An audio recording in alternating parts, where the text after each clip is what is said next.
दहेज की लालची सासू माँ दहेज ना मिलने पर बारात वापस ले जाती है, परंतु जब दुल्हन ने खुद एक पत्र लिखकर सासू माँ को दिया तो उसे बारात लेकर वापस आना ही पड़ता है। क्या लिखा था ऐसा उस चिट्ठी में? मेरा नाम सोनाली है। आज मेरी शादी है। मैं दुल्हन का जोड़ा पहने बैठी थी। मेरी छोटी बहन जिसका नाम समीक्षा है, वो भी आज बहुत सुंदर लग रही थी। वैसे भी वो मुझसे दिखने में ज़्यादा सुंदर थी। मेरे बाद उसी की शादी करनी थी, इसलिए सभी की नज़र अब उसी पर थी। मेरी शादी में ही पापा के एक दोस्त ने उनके बेटे के लिए समीक्षा का हाथ मांगा। पापा के दोस्त का हमारे घर आना जाना लगा रहता था और उनके बेटे मतलब विनीत को समीक्षा पहले से ही पसंद थी, इसलिए उसने इस शादी के लिए हाँ कह दी। माँ कहने लगी कि समीक्षा बहुत किस्मत वाली है कि उसे इतने अच्छे घर से रिश्ता आया है। समीक्षा ये मेरी सगी बहन नहीं थी, उसे माँ बाप नहीं थे। उसके पापा की मृत्यु के बाद उसे और उसकी माँ को पापा हमारे घर लेकर आए थे और तब से वो हमारे साथ ही रह रही है। समीक्षा के पापा एक ऑफिस में क्लर्क की नौकरी करते थे। उनकी तनख्वाह बहुत कम थी, जिसमें जैसे तैसे गुजारा होता था, पर कुछ दिनों बाद उनकी हार्ट अटैक से मौत हो गई। समीक्षा की माँ बहुत मेहनती थी। वो कपड़े सिलकर अपना घर बड़ी मुश्किल से चला पाती थी, पर मेरे पापा मम्मी को उनके इस हाल को देखे, जिस वजह से वो दोनों उन्हें अपने घर ले आए। समीक्षा की माँ को भी यह रिश्ता पसंद था, क्योंकि उन्होंने विनीत को पहले से ही देख रखा था, इसलिए वह बहुत खुश थी अपनी बेटी के लिए। आज वो बहुत हल्का महसूस कर रही थी। उन्हें समीक्षा की शादी की बहुत चिंता हो रही थी, पर उन्होंने राहत की सांस ली। विनीत इंजीनियरिंग कर रहा था और ये उसका आखिरी साल था इंजीनियरिंग का, और इसलिए उसकी माँ सोच रही थी कि पढ़ाई पूरी होते ही दोनों की शादी करा देंगे। ऐसे दिन बीते जा रहे थे। एक दिन विनीत की माँ घर आई और कहने लगी कि परीक्षा तो हो गई है, पर अब मैं सोच रही हूँ कि विनीत की नौकरी लग जाए, फिर ही शादी की तारीख तय करेंगे, ताकि वो भी अपनी गृहस्थी संभालने लायक हो जाएंगे। समीक्षा विनीत से प्यार करने लगी थी और उसकी माँ अब चोरी से दहेज के लिए पैसे जमा करने लगी थी। उसी दौरान विनीत को बाहर देश जाने की संधि मिली और उसे यह मौका गंवाना नहीं था। समीक्षा तो दूसरे देश जाने के नाम से ही डरती थी, क्योंकि उसने काफ़ी बात सुन रखी थी। होने वाला पति अगर दूसरे देश गया तो वहीं का हो जाएगा और वहीं किसी लड़की से शादी कर लेगा और मंगेतर राह देखती रह जाएगी। विनीत की माँ हमारे घर आकर कहने लगी, विनीत को एक बार दूसरे देश जाने दो, ये उसकी ज़िंदगी का सवाल है।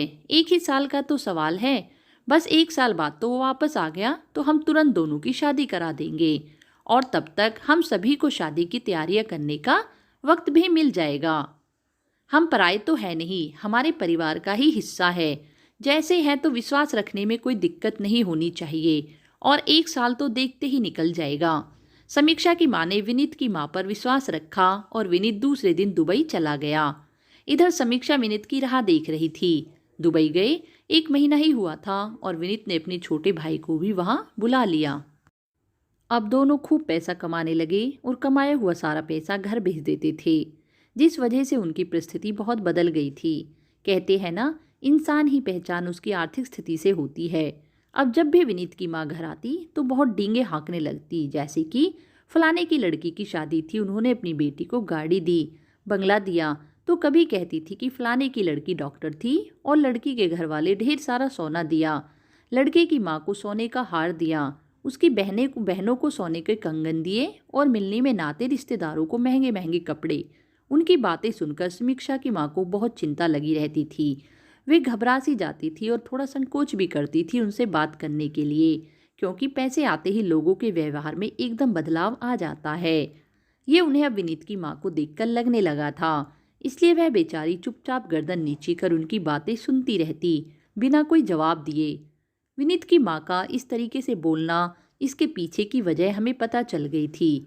उन्होंने अपने बेटे के लिए एक अमीर घर की लड़की का रिश्ता अपने बेटे के लिए देखकर रखा हुआ था और अब उन्हें कोई ना कोई बहाना बनाकर यह शादी तोड़नी थी। अब जब भी वह घर आते तब ऐसे ही कुछ उल्टा सीधा बोलते, ताकि समीक्षा की माँ यह सहन ना कर सके और कुछ बोले और विनीत की माँ को बहाना मिल जाए शादी तोड़ने का। जब भी विनीत की माँ घर आती, सीमा चाची उनकी बहुत खातिरदारी करती, उनके लिए बाहर से ही खाना मंगाती और साथ में आइसक्रीम, क्योंकि विनीत की माँ को आइसक्रीम बहुत पसंद थी। पर कहते हैं ना, जो किस्मत में होता है उसे कोई टाल नहीं सकता। ऐसे ही दिन बीत रहे थे और कहते कहते 1 साल बीत गया और विनीत अपने घर आ गया था। उसकी माँ ने उसका मन बदलने के लिए अब सीमा चाची के बारे में कुछ भी बताना शुरू किया। वे विनीत से कह रही थी कि बेटा, जब से तुम परदेश गए थे तब से समीक्षा के घर वाले अलग अलग शर्तें रखने लग गए थे। उनकी बोलचाल तो मुझे ऐसा लगता मानो उनकी अपनी बेटी की शादी किसी बड़े घर में करनी हो। बस मुझे पता है कि मैंने यहाँ सब कैसे संभाला। तब विनीत कहने लगा कि आप चिंता मत करो, मैं कल ही जाकर उन लोगों से बात करके देखता हूँ क्या कहना है उनका।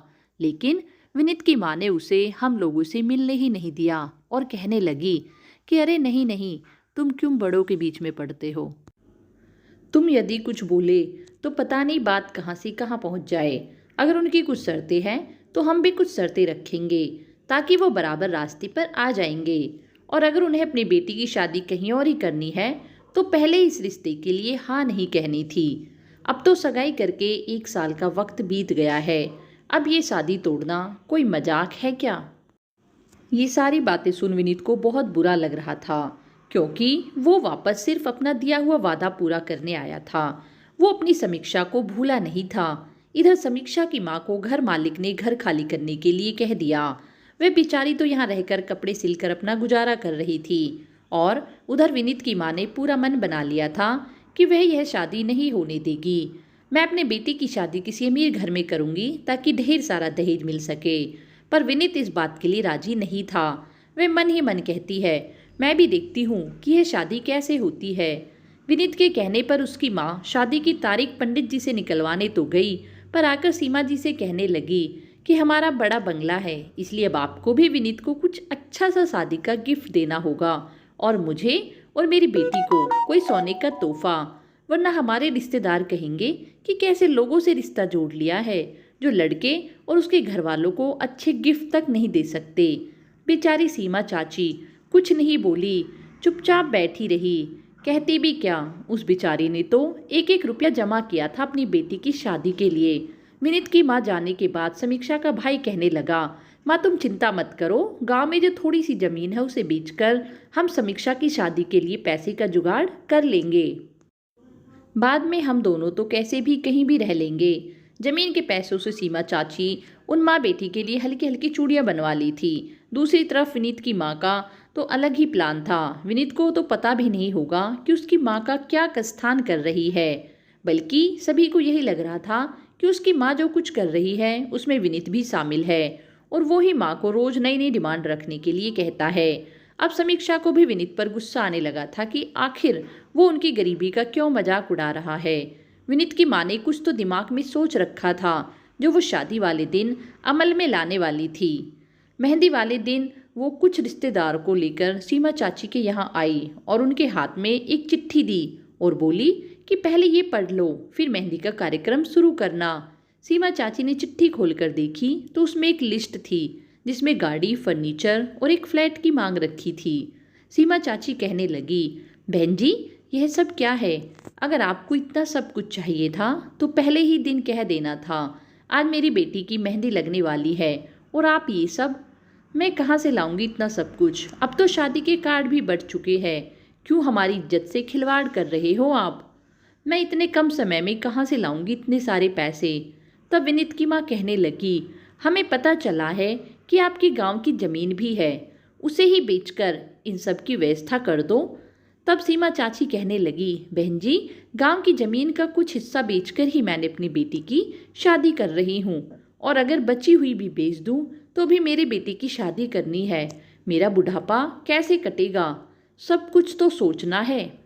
तब विनीत की माँ कहने लगी कि अच्छा तो एक काम करो, फर्नीचर, गाड़ी सब रहने दो। जिस कपड़े पर आप अपनी बेटी भेज देंगे हमें मंजूर है। बस आप एक काम करिए कि आपकी गांव की ज़मीन ही हमारे नाम कर दीजिए। इससे हम भी लोगों को बता पाएंगे और आपकी भी इज्जत बच जाएगी। सीमा चाची इससे ज़्यादा और सुनने की हालत में नहीं थी और वे रोने लग गई। मैंने चाची को चुप कराया और फिर हम दोनों समीक्षा के पास गए। समीक्षा अपनी सहेलियों के साथ बैठी हुई थी। मैंने उन सबको बाहर जाने के लिए कहा और समीक्षा से कहा कि समीक्षा, तुम्हारी होने वाली सास पहले तो गाड़ी घर मांग रही थी और जब चाची ने कहा कि हमारी इतनी हैसियत नहीं है देने की, तो कहने लगी कि अपने गांव की ज़मीन ही उनके नाम कर दो और कह रही थी कि इससे वे भी लोगों को बता पाएंगे कुछ। अब तुम बताओ कि तुम्हारी क्या राय है। इतना सुनते समीक्षा को अपनी होने वाली सास पर बहुत गुस्सा आ रहा था। उसने उम्मीद भी नहीं की थी कि वो आगे जाकर अपना ऐसा रंग दिखाएगी। कहने लगी कि मैं जाकर उससे बात करती हूँ। उन्हें अगर इतना सब कुछ चाहिए था तो पहले ही बता देना चाहिए था, और घर में इतने नाते रिश्तेदार आए हुए हैं, उन्हें अब हम क्या जवाब देंगे। समीक्षा गुस्से से आग बबूला हो गई थी। उसे देख मैं खुद घबराने लग गई थी। जैसे तैसे मैंने उसे शांत किया और दूसरे कमरे में जाकर यहाँ जो कुछ हुआ वह सब विनीत को फ़ोन करके बताया। विनीत कहने लगा कि इस बारे में माँ ने तो मुझे कभी कुछ नहीं बताया और ना ही मुझे यह पता था कि माँ ने किसी प्रकार की अपनी मांगों की लिस्ट बनाई है। तब मैंने अपने पति से कहा कि हमें एक बार विनीत से मिलना चाहिए। मेरे पति ने तुरंत गाड़ी निकाली और हम विनीत के घर पहुँचे। हमने वो चिट्ठी विनीत को दिखाई और कहा कि तुम्हारी माँ की इतनी मांगे हैं और अगर ये हम पूरी नहीं कर सकते तो समीक्षा की गांव की ज़मीन नाम करने के लिए कह रही है। तब विनीत मेरे पति से कहने लगा कि भाई साहब, आप ये कागज़ लीजिए और अब जो मैं कहूँ बस उसे लिखते जाइए। मैं समीक्षा, मम्मी जी आपको फर्नीचर गाड़ी क्या फ्लैट भी दिया जाएगा, लेकिन मेरी भी एक शर्त है। मेरी सिक्योरिटी के लिए आपको एक बंगला जिसकी कीमत करोड़ों में हो ऐसा मेरे नाम करना होगा, और उस बंगले में मेरी माँ मुझे जो कुछ सामान देगी मेरी गृहस्थी के लिए वो सब रखा जाएगा। इतना ही नहीं, उस बंगले में मैं और विनीत ही रहेंगे। आप नहीं रहोगे हमारे साथ, आपका कोई संबंध नहीं होगा वहाँ से। अगर आपको यह शर्त मंजूर है तो हम आपको आपकी बनाई गई लिस्ट के अनुसार सब कुछ देंगे। दीदी, आप ये सब चिट्ठी मेरी माँ को दे दीजिए और कहना कि समीक्षा ने दी है, बाकी मैं संभाल लूँगा। हम दोनों घर पहुँचे और जब ये चिट्ठी हमने विनीत की माँ को दी तो उसे पढ़कर तो मानो उनके पैरों तले जमीन ही खिसक गई हो।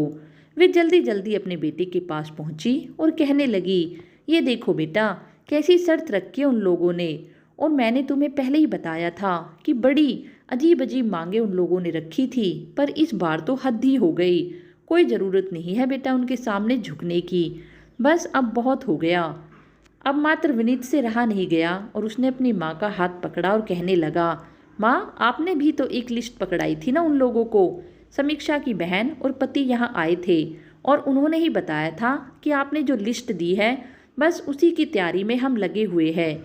फिर आप क्यों इतनी चिंता कर रही हो।